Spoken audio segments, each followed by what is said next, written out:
یہ جو 30 سال سے اس ملک کے اوپر بیٹھے ہوئے چوری کرتے ہوئے، جن کے اوپر کرپشن کیسز تھے، جو عدالتوں میں ڈیگ کیے گئے، اور یہ بھی منصوبے کے تحت ان کو کنوکٹ نہیں کیا گیا. یہاں بھی طاقتور فورسز بیٹھی ہوئی تھی جو کہ ان کو کنوکٹ نہیں ہونے دے رہے تھے، کیونکہ ان کے پاس تو اوپن اینڈ شٹ کیسز ہے، اور 95% کیسز ہمارے سے پہلے کے بنائے ہوئے ہیں. تو ان کے یہ یہاں مل کے ہمیں پتہ کیسے چلا امریکن ایمبیسی میں ان کی فریکوینسی بڑھ گئی ان سے ملنے اپوزیشن پولیٹیشین سے، ہمیں وہ ساری انڈیکیشن تھی. اور پھر جو ہمارے 4-5 جو تھے بیک بینچر جو خوش نہیں تھے ہماری پارٹی سے، ان کو امریکن ایمبیسی بلا کے میٹنگز کرنی شروع کر دی. اب دیکھیں ایمبیسیز کا کام تو فورن پالیسی ہوتا ہے، ان کا کیا کام ہے کہ ہمارے ڈسیڈنٹس جو کہ خوش نہیں ہیں ان سے میٹنگ شروع کر دی. اور انہوں نے جب یہ پھر یہاں جب نو کانفیڈنس ہوا تو سب سے پہلے ان لوگوں نے جا کے لوگوں کو، ہمارے لوگوں کو خریدا اور توڑا، اور یہ گو بٹوین بنے جنہوں نے امریکن ایمبیسیز میں جا کے میٹنگز کی ان کے ساتھ. تو اس کے بعد کیا ہوا، 7 مارچ کو ہمارے ایمبیسڈر کو ڈائریکٹ نام لے کے ہمارے ایمبیسڈر کو کہہ رہا ہے، اور یہ سوچ لیں کہ میں فورن آفس میں ہے، میں ہوں پرائم منسٹر، تو یہ کس کو دھمکی دے رہا تھا وہ. اور اگلے دن جس دھمکی دی، اگلے دن نو کانفیڈنس موشن ٹیبل ہو جاتی ہے پارلیمنٹ میں، اور اس کے بعد یہ سارے ہمارے لوگ بھی یہ جو لوٹے ہیں یہ جا کے بکنا شروع ہو جاتے ہیں سندھ ہاؤس میں، اور ہمارے الائز بھی ایک دم پیچھے ہٹ جاتے. تو پوری سازش کی گئی، اور اس سازش کو، اور اگلے دن جس کو بھی دھمکی دی، اگلے دن نو کانفیڈنس موشن ٹیبل ہو جاتی ہے پارلیمنٹ میں، اور اس کے بعد یہ سارے ہمارے لوگ بھی یہ جو لوٹے ہیں یہ جا کے بکنا شروع ہو جاتے ہیں سندھ ہاؤس میں، اور ہمارے الائز بھی ایک دم پیچھے ہٹ جاتے. تو پوری سازش کی گئی، اور اس سازش کو کامیاب کروایا گیا. یہاں سے ہمارے میر جعفر اور میر صادق ملے ہوئے تھے سازش میں.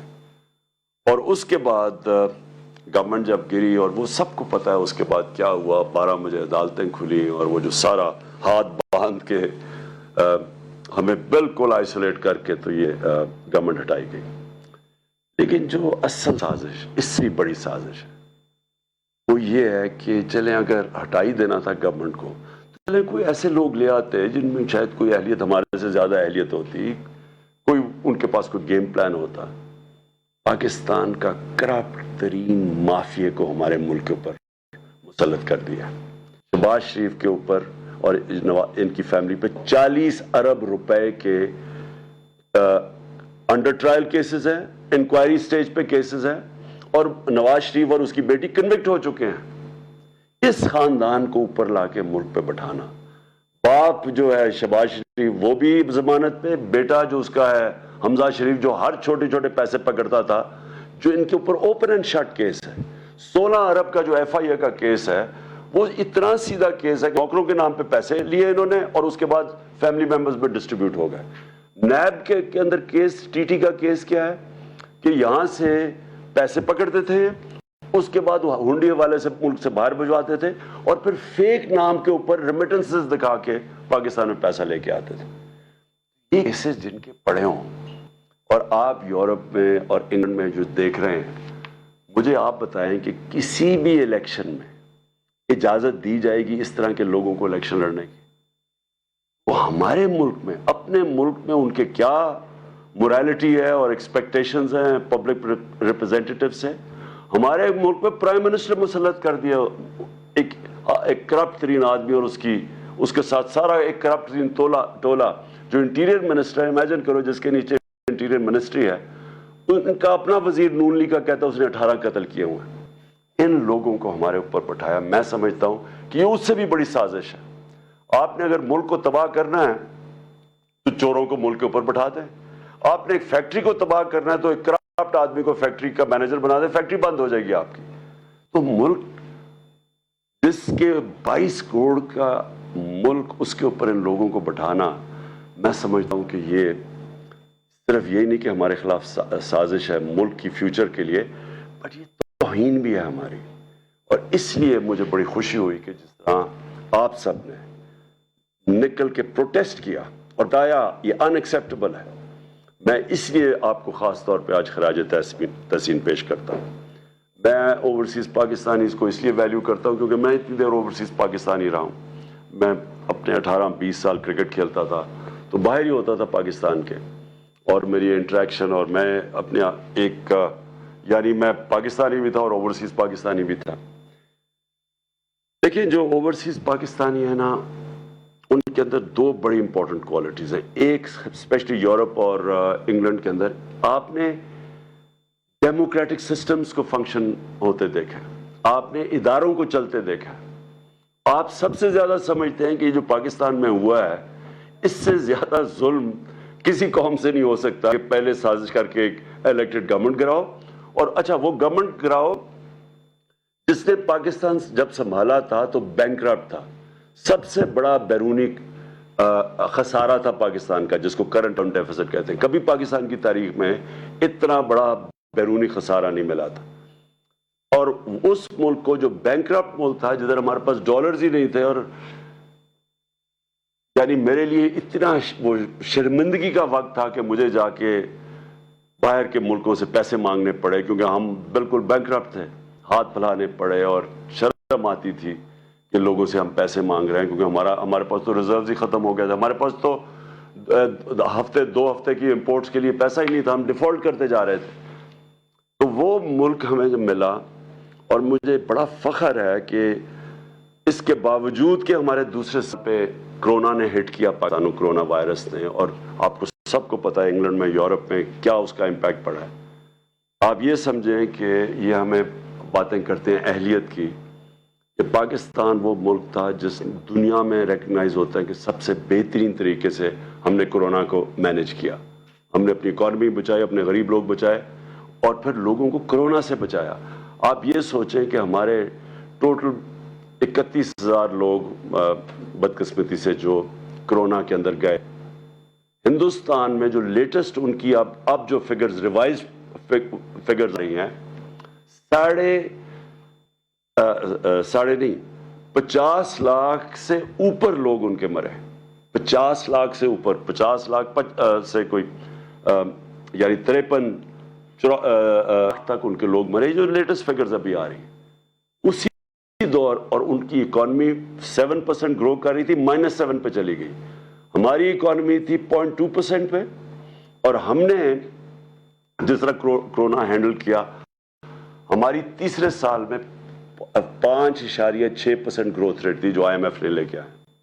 0.2 سے اوپر اکانومی بھی بچی, ہم نے اپنی انڈسٹری کو بوسٹ دیا, ہماری ریکارڈ ایکسپورٹس تھی, ہماری ریکارڈ ریمیٹنسز آپ کی وجہ سے, کیونکہ ہم نے کوشش پوری کی کہ اوورسیز پاکستانیوں کو انکریج کریں کہ بینکنگ چینل سے 31 ارب ڈالر کی پاکستان میں ریمیٹنسز آئیں, جو ریکارڈ ہے. ہمارا جو ڈیجیٹل روشن ڈیجیٹل پاکستان تھا, اس سے آپ نے اس کے ذریعے اٹریکٹ کیا ہم نے پیسے. ہماری ٹیکس کلیکشن پاکستان کی تاریخ کی ریکارڈ تھی. ہماری جو 5 فصلیں تھیں, اور خاص طور پہ 4 بڑی فصلیں, اس میں پاکستان تاریخ میں ریکارڈ پروڈکشن ہوئی, سب سے زیادہ پیداوار ہوئی, کیونکہ ہم نے کسانوں کی مدد کی, ان کو ٹھیک ٹائم میں پیسے دیے, ان کو صحیح قیمت لگائی اپنی فصلوں کی. کبھی اتنا پیسہ ہمارے کسانوں کے پاس نہیں کیا جو 60% پاکستان ہے. اور ہماری جو کارپوریٹ پروفٹس تھے وہ ریکارڈ ہوئے. یعنی ملک کو تب انہوں نے ہماری گورنمنٹ گرائی جب اصل میں ملک سارا IMF کہہ رہا ہے سسٹینیبل گروتھ کے اوپر چلا گیا تھا. یہ بھی سازش تھی. خطرہ تھا کہ اگر اور جس طرح ہمارے سارے پلانز آگے جا رہے تھے, فیوچر لانگ ٹرم پلاننگ, ان کو ڈر یہ تھا کہ اب اس کے بعد سارے مشکل وقت سے تو ہم نکل چکے تھے, تب انہوں نے گورنمنٹ گرائی. اب میں آپ کو جو سازش کا بریف طریقہ بتاؤں کہ یہ جب باہر سے سازش کرتے ہیں, یہ کرتے کیا ہے. جو پرائم منسٹر مصدق تھے 1900 کی دہائی میں, 54 میں جب تھے وہ ایران میں, تو اب تو CIA کے پیپرز ڈی کلاسیفائی ہو گئے نا, تو آپ وہ پورا پڑھ لیں کہ اس کو کیسے کرایا گیا تھا MI5 نے اور MI6 نے اور CIA نے. طریقہ کیا تھا, اور اس کا کیا مسئلہ تھا کہ وہ چاہتا تھا کہ ایران کے تیل سے ایرانیوں کو فائدہ ہو. وہ ان کی جو برطانیہ کے اور امریکنوں کی کمپنیاں تھیں, وہ زیادہ پیسے وہ لے کے جا رہی تھی, وہ چاہتا تھا ایران کو فائدہ. اس کی وجہ سے انہوں نے اس کی گورنمنٹ کرائی. اور کیسے کرائی؟ سب سے پہلے میڈیا پہ پیسہ خرچ کیا، اس کو برا بھلا اس کے خلاف کیمپین کی گئی۔ میں آج پوچھتا ہوں میڈیا سے، اپنے میڈیا سے، ذرا آپ بھی پوچھا کریں کہ کدھر گئی مہنگائی؟ اب تو مہنگائی ہمارے دور سے اب تو ریکارڈ مہنگائی پہنچ گئی ہے۔ بجلی کی قیمتیں بڑھا دی ہیں انہوں نے، گھی ریکارڈ قیمت پہ، ہر چیز کی قیمت بڑھ گئی ہے۔ اب کیوں نہیں مائک پکڑ کے لوگوں کے پاس جا رہے جی کہ بتائیں جی کیا حالات ہے اپنے؟ اب کیوں نہیں پوچھتے؟ ہمارے تھوڑا سا اتنا سا قیمت بڑھ کے لوگوں سے کہتے تھے جی دیکھیں گورنمنٹ نے تباہ کر دیا، کدھر ہے نیا پاکستان؟ پیسہ چلاتا ہے اس کے اوپر، یہ پیسہ چلایا تھا ہماری گورنمنٹ کو ڈیگریڈ کرنے کے لیے، اور بالکل یہ مصدق سے انہوں نے کیا۔ پھر انہوں نے پیسہ چلایا اس کی اپنی پولیٹیکل پارٹی کے پولیٹیشنز پہ، جو ہمارے پہ پیسہ پہ، یہ سندھ ہاؤس میں جو نیلام گھر بنا ہوا تھا، پیسہ چلا تھا ان کے اوپر۔ پھر انہوں نے ڈیمونسٹریشنز کروائیں جو اپوزیشن پارٹیز تھی، یہ سارا جب مصدق کو گرایا تھا، آخر میں جب مداخلت ہونے سے پہلے یہ سب کچھ کیا تھا۔ انہوں نے بھی لانگ مارچ، کبھی فضل الرحمان آ رہا ہے لانگ مارچ، کبھی وہ بلاول آ رہا ہے سندھ سے لے کر لوگوں کو، وہ ساری فیل ہو گئی کیونکہ لوگ ان کے ساتھ ہی نہیں تھے۔ آخر میں انہوں نے ہمارے پاس یہ جو کیا۔ اور میں جو آپ سے اوورسیز پاکستانیز آپ سے جو میں نے امید لگائی ہوئی ہے وہ یہ کہ آپ نے اپنے پولیٹیشنز کو، کیونکہ اگر کسی کو بھی وہاں انہوں نے پتہ نہیں چلنے چاہیے پاکستان کی جو نیوز ہے، باہر نکلنے نہیں دی کہ یہ ہوا کیا پاکستان سے، وہاں باہر بتایا جی من بڑا ان پاپولر ہو گیا تھا لیکن جی اس کو گرا دیا۔ انہوں نے کوئی یہ نہیں بتا رہا کہ ہمارے پاس وہ جو میں نے اس کو ڈی کلاسیفائی کر کے وہ جو ڈاکیومنٹ ہے جو سائبر ہے، جو مراسلہ ہے، جو ہمارے ایمبیسڈر نے بھیجا، جو 2 دفعہ نیشنل سیکیورٹی کونسل کے سامنے پریزنٹ ہوا، جس کے اندر واضح یہ ساری چیزیں ایمبیسڈر نے خود کنفرم کیا کہ کس طرح کی دھمکی دی گئی تھی، اور پتا تھا ان کو کہ نو کانفیڈنس موشن آ رہی ہے، اور ان کو اور اس کے اوپر دھمکی دے کے اس کو کامیاب کرنا ہے۔ تو اب تو کلیئر ہو گیا سب کچھ، اب تو ان کو بھی ماننا پڑا کہ جناب وہ سارا کچھ اوتھینٹک ہے، لیکن باہر نہیں پتا، آپ کے یورپ میں نہیں پتا، انگلینڈ میں نہیں پتا، انہوں نے سپریس کیا ہوا ہے۔ وہ بھی ان کی بھی میڈیا ان کی اسٹیٹ پالیسیز کے ساتھ رہتے ہیں، اور انہوں نے کہا ہوگا کہ یہ بھی ہمارے نیشنل انٹرسٹ میں، لیکن آپ کو کم از کم یہ پوچھنا چاہیے اپنے پولیٹیشین سے، لوگوں کو لکھنا چاہیے، لیٹر لکھنا چاہیے کہ یہ جو ہوا ہے یہ کیا یہ آپ الاؤ کریں گے اپنے ملک میں؟ کیا ہندوستان میں یہ آپ کریں گے؟ یہ ایک 22 کروڑ لوگوں کے ملک میں یہ جو انہوں نے کیا ہے، کم از کم آپ کو letter to the editors campaign, اب تو سوشل میڈیا کیمپین آپ کر سکتے ہیں، آپ پلیز اس کے اندر ضرور شرکت کریں، کیونکہ وہاں آپ کی آواز اثر کرتی ہے، لوگوں کو افیکٹ کرتی ہے، لوگوں کو پتہ ہے جب ایک آپ پوری کیمپین چلاتے ہیں، اور میں کہہ رہا ہوں سوشل میڈیا پہ کیمپین چلائے، لیکن آواز ضرور اپارٹ فرام پروٹیسٹ جو آپ نے کیے یہ ضرور کریں۔ دوسری چیز ہم نے تو یہ ایکسیپٹ کبھی نہیں کرنا، میں نے ابھی جلسے کر رہا ہوں لیکن میں انشاءاللہ 20 تاریخ کے بعد کال دوں گا اسلام آباد کی، اور میں یہ میری 26 سال کی پبلک ڈیلنگ کے اندر یہ میرا تجربہ ہے کہ کبھی پاکستان کی تاریخ میں اتنی بڑی پبلک نہیں نکلے گی جو انشاءاللہ اسلام آباد پہنچے گی، اور میں نے کبھی پبلک میں اتنا شعور اور بیداری نہیں دیکھی جو آج پاکستانی قوم میں ہے۔ میں نے کبھی پاکستانی قوم کو اتنا متحد نہیں دیکھا، صرف میں نے ایک دفعہ 1965 وار میں دیکھا تھا، میں 13-14 سال کا تھا، مجھے ابھی بھی یاد ہے کہ کس طرح ساری قوم اکٹھی ہو گئی تھی۔ اس کے بعد یہ پہلی دفعہ میں نے دیکھا کہ ساری قوم اکٹھی ہو گئی ہے ایک چیز کے اوپر کہ غلامی نامنظور، امپورٹڈ حکومت نامنظور، یہ ساری پاکستانی قوم میں نعرہ چل پڑا ہے۔ انہوں نے اتنی بے شرمی کی کہ وہاں ان کو آوازیں لگ گئیں جا کے مدینہ کے اندر، اور ہمارے اوپر کیسز کر دیے۔ سوچے کہ کچھ شرم نہیں آتی کہ اس کے اوپر ہمارا یہاں شب دعا ہو رہی تھی، ہمیں پتہ ہی نہیں ہے کہ یہ پہنچے ہوئے مدینہ، اور اس وقت انہوں نے ہمارے اوپر کیسز کیا، اور شیخ رشید کے بھتیجے کو انہوں نے پکڑ کے جیل میں ڈال دیا۔ یہ ہے وہ حکومت جو لے کے آئے ہیں، کرمنلز کی حکومت ہے۔ انہوں نے ساری زندگی یہ کیے، جھوٹے کیسز، مخالفین کے خلاف ڈرانا دھمکانا، اور جو نہ ڈرے اس کو خرید لو، یا خریدو اور یا پھر، تو انہوں نے وہ جو کیسز کیے۔ میری ایک کنٹینشن ہے کہ دنیا کے کسی حصے میں جدھر پاکستانی ہے، یہ حکومت کے لوگ چلیں، ان کو 2 نعرے لگیں گے ہر جگہ، غدار اور چور۔ کہیں بھی یہ چلے جائیں، کیونکہ اس وقت قوم میں کنسنسس ہو چکا ہے اس چیز کا. اور اس لیے میں نے صرف میں لوگوں کو ایک پرامن احتجاج ہوگا ہمارا اسلام آباد میں ہم کبھی نہیں چاہتے کہ کسی قسم کا انتشار ہو، بلکہ ہم فیملیز کو بھی بلا رہے ہیں. ہم چاہ رہے ہیں سب اس پہ شرکت کریں اس احتجاج میں، اور صرف لوگوں کے سامنے، قوم کے سامنے، انٹرنیشنل میڈیا کے سامنے، اور یہ جو غدار ہیں ان کے سامنے اور اداروں کے سامنے، پبلک کا ان کو پتہ چلے کہ یہ قوم کھڑی کدھر ہے، تاکہ ان کو پبلک کا زور پتہ چلے کہ اس وقت قوم کدھر کھڑی ہے. جو میرا پاکستان کی ساری زندگی کا تجربہ وہ یہ کہ ہماری جو اشرفیہ ہے، ہماری جو رولنگ ایلیٹ ہے، وہ بدقسمتی سے کرپٹ بھی ہے، سافٹ بھی ہے، غلام بھی ہے. وہ سمجھتے ہیں کہ جناب امریکہ کے بغیر ہم گزارا نہیں کر سکتے. ہم نے تو کبھی نہیں کہا کہ امریکہ کے خلاف ہو، ہم نے تو کبھی اینٹی امریکن بات نہیں کی، لیکن ہم نے یہ کہا ہے کہ